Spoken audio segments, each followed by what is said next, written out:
No es posible que la agenda de los medios de comunicación sea el 90% de basura política, porque eso es 90% de basura política. Con eso estamos intoxicando la mente de los ciudadanos. En vez de mostrarles este escenario del que he querido hablar y del que hablamos hace rato, y es el mensaje que nos está llegando de todos lados y nos tiene que venir de fuera para que sintamos el baldazo en la cabeza. Tenemos, señores y señoras, la gran oportunidad de transformar el Perú. No la dejemos pasar. No permitamos que una vez más los políticos nos roben nuestro futuro.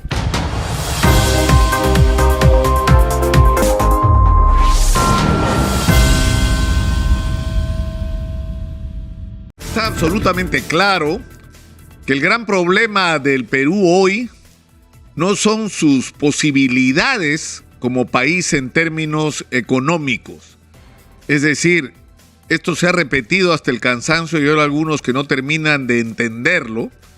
Estamos frente a una de nuestras grandes oportunidades como república. Esto ha ocurrido pocas veces en nuestra historia y lamentablemente la manera como hemos enfrentado estas circunstancias no han servido para transformar al Perú como debería ser a estas alturas un país del primer mundo, porque hace rato que debíamos ser un país del primer mundo. En algún momento tuvimos el guano y el salitre que el mundo necesitaba. En algún momento tuvimos el caucho que el mundo y la industria requerían. Hoy tenemos los minerales que el mundo necesita.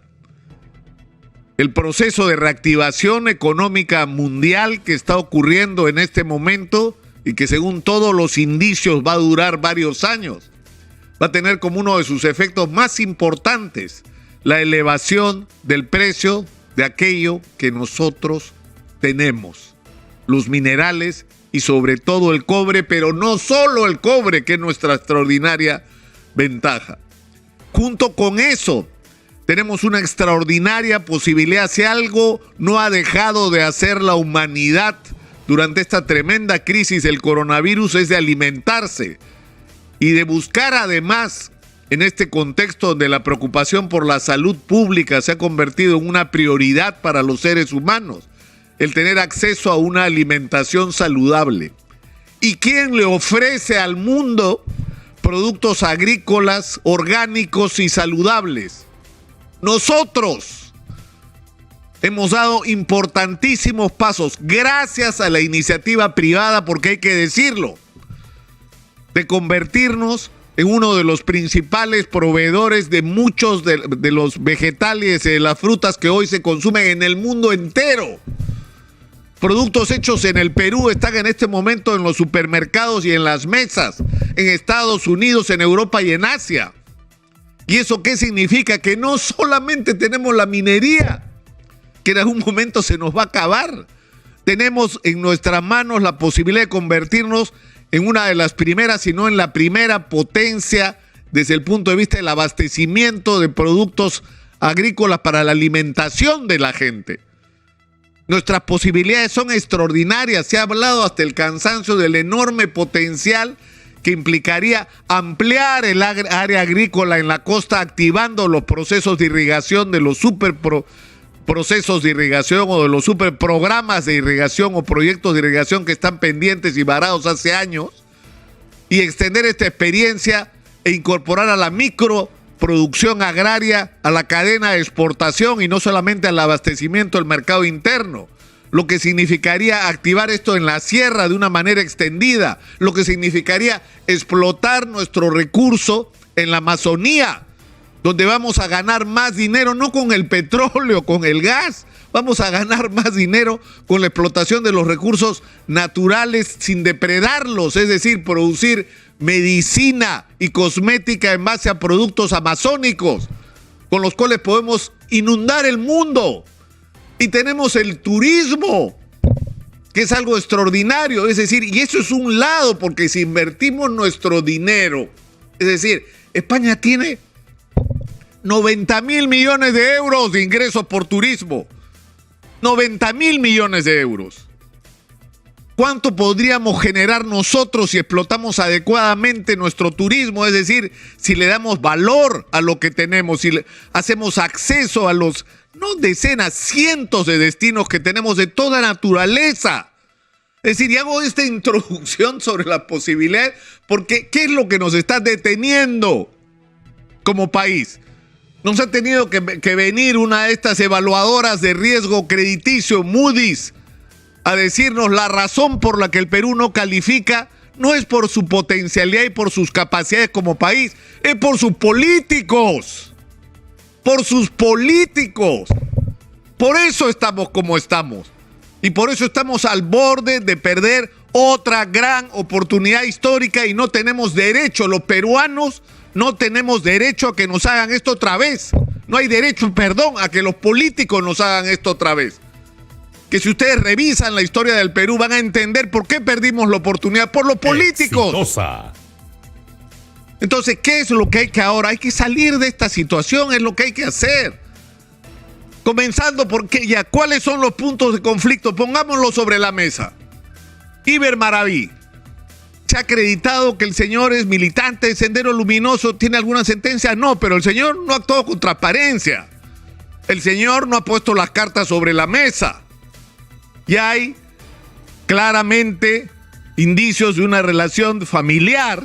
Es decir, el otro día me ha dicho acá que su suegra y su esposa firmaron por el Movadef porque la sorprendieron, pues.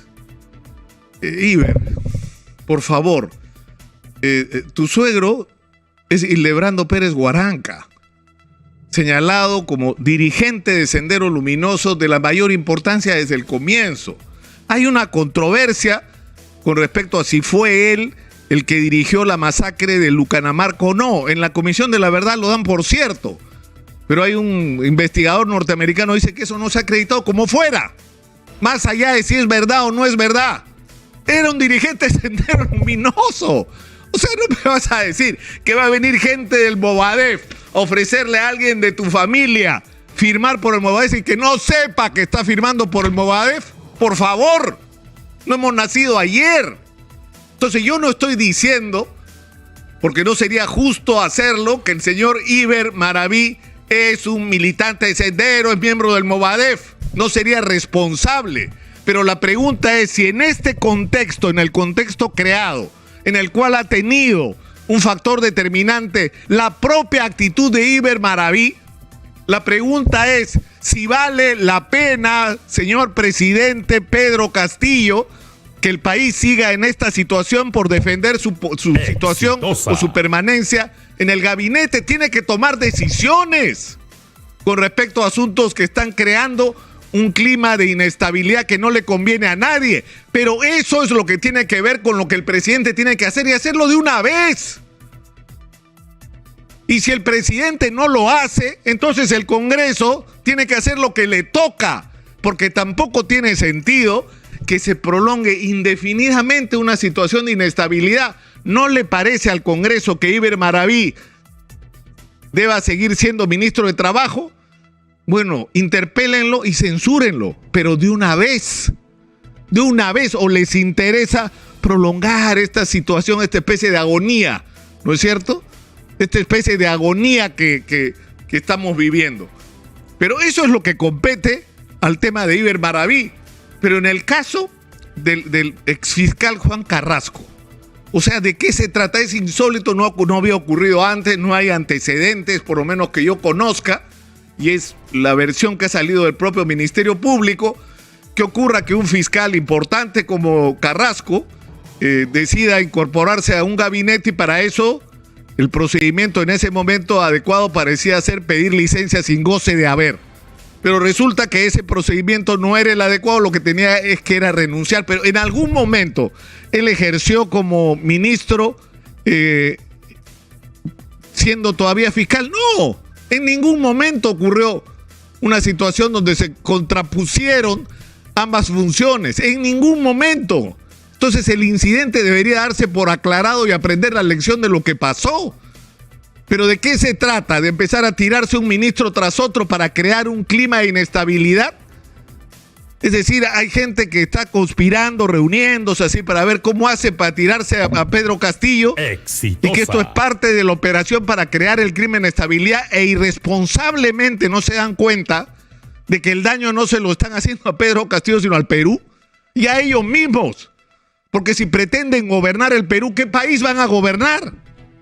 ¿Qué país es el que van a dejar después de esto? ¿Qué están esperando? ¿Que las otras centrales de riesgo nos bajen la calificación? ¿Que nos volvamos un país poco confiable en términos políticos?